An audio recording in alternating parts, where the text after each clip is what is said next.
एक दफ़ा का जिक्र है, एक कुम्हार मिट्टी से कुछ बना रहा था कि उसकी बीवी ने पास आके पूछा, क्या कर रहे हो? कुम्हार बोला, हुक्का बना रहा हूँ, आजकल बहुत बिक रही है, कमाई ज़रा अच्छी हो जाएगी।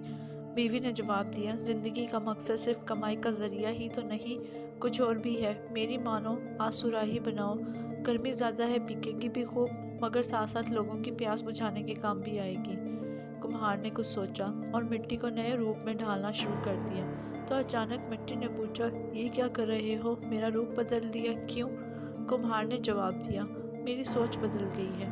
पहले तुम्हारे पेट में आग भर रहा था, अब पानी भरेगा और मखलूक खुदा नफ़ा हासिल करेगी। मिट्टी बोली, तुम्हारी तो सिर्फ सोच बदली है, मेरी तो ज़िंदगी ही बदल गई। मैं तकलीफ से निकल के आसानी में आ गई हूँ। आप अपनी सोच बदलिए, ज़िंदगी खुद ब खुद बदल जाएगी। इसलिए कहा जाता है कि हमेशा मिस्बत सोच रखें।